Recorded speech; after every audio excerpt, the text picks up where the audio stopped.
এবং নস্টালজিয়ার সঙ্গে সঙ্গে বাঙালিদের যদি আরেকটি কমন সিমটম থাকে আমাশা ছাড়া, সেটি হচ্ছে প্রেম।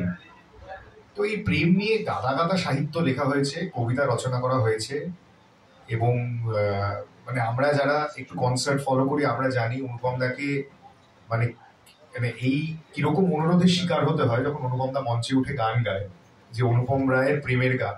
এটা নিয়ে মানে ইউটিউবে জিউক বক্সের পর জিউক বক্স তৈরি হয়েছে, প্লে লিস্টের পর প্লে লিস্ট তৈরি হয়েছে বিভিন্ন স্ট্রিমিং অ্যাপে, যে অনুপম রায়ের প্রেমের গান। কিন্তু আবার সময়ের বাইরে থেকে আমার আপাতত শেষ প্রশ্ন, পরে যদি আমরা আবার ফিরে আসি সময়ের বাইরেতে, কারণ নইলে অপুদা বলে দিয়েছেন সময়ের বাইরে যাওয়া চলবে না, নির্ধারিত সময়ের মধ্যে শেষ করতে হবে।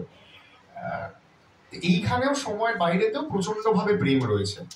এবং আবার যেটা নস্টালজিয়ার মধ্যে আমার মনে হয়েছে, প্রেম কোথাও গল্পের গতিময়তাকে রুদ্ধ করছে না, সে পরতে পরতে রয়েছে, লেয়ারে রয়েছে, সে বারবার ফিরে ফিরে আসছে, সে কেন্দ্রীয় মুখ্য চরিত্রকে হন্ট করছে, তার একটা অন্তর্দ্বন্দ্ব চলছে, তার একটা অন্তর্ঘাত চলছে মনের মধ্যে, সে পাঠককে একটা সাঁকো নাড়িয়ে সে আবার একটা লেয়ারে ফিরে যাচ্ছে।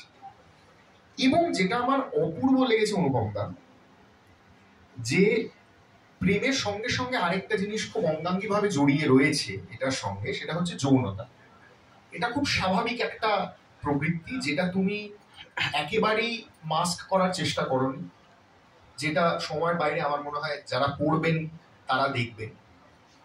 তো এইটার জন্য কি এখন 2025-এ দাঁড়িয়েও অনেকটা সাহস লাগে যে প্রেম এবং যৌনতা যে খুব নিবিড়ভাবে আবদ্ধ এবং এটা যে খুব সহজ স্বাভাবিক একটা প্রক্রিয়া, এইটা তোমার বইয়ের মধ্যে বারবার ফিরে ফিরে এসছে, এবং এটা আমার এটা খুব সাহসী পদক্ষেপ মনে হয়েছে, এবং আমার খুব স্বাভাবিক লেগেছে জিনিসটাকে। আমার কোথাও জোর স্বাভাবিক লাগলে ভালো আর কি, সাহসী আর কি বলবো আর কি। বহু যুগ ধরে বহু মানুষ লিখে গেছে, এখন এটা 2025, আমি নতুন কিছুই করছি না।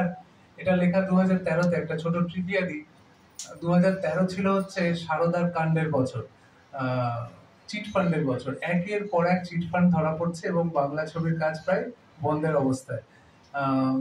আমরা যদি ফিরে তাকাই, তোমরা লক্ষ্য করবে যে 2010-এ অটোগ্রাফ বেরিয়েছিল, 2011-তে 22শে শ্রাবণ, 2012-তে হেমলক সোসাইটি, 2013-তে আমার কোনো ছবি বেরোয়নি, শুধুমাত্র দ্বিতীয় পুরুষ বলে আমার অ্যালবাম রিলিজ করেছিল। এবং ওই যে 2013টা একটা অদ্ভুত সময়, যে আমি খুব বিপদে পড়েছি আর কি, যে ভেবেছিলাম বাংলা ছবি হবে, অনেক ছবি হবে, কিন্তু ছবি করি। সেই সময় মনে হয় যে আমি যে লেখালেখি গুলো করছিলাম সেটাকে আমি একটু কনস্ট্রাকটিভ ভাবে করি, এবং ওই 2013 শুরুর দিক থেকে গোটা বছরে আর কি অল্প অল্প করে লিখে লিখে এই সময়ের বাইরে বইটা তৈরি হয়েছিল। সুতরাং সারদা কাণ্ডকে একটা আমার তরফ থেকে ধন্যবাদ আছে, যে না হলে হয়তো চিট ফান্ডকে ধন্যবাদ দেওয়ার আছে, যে এত মানুষের ক্ষতি করেও আমার একটু সামান্য উপকার করেছিল, আমি একটু সময় পেয়েছিলাম যাতে আমি উপন্যাসটা শেষ করতে পারি। এটা থেকে কিন্তু কোনো হেডলাইন বের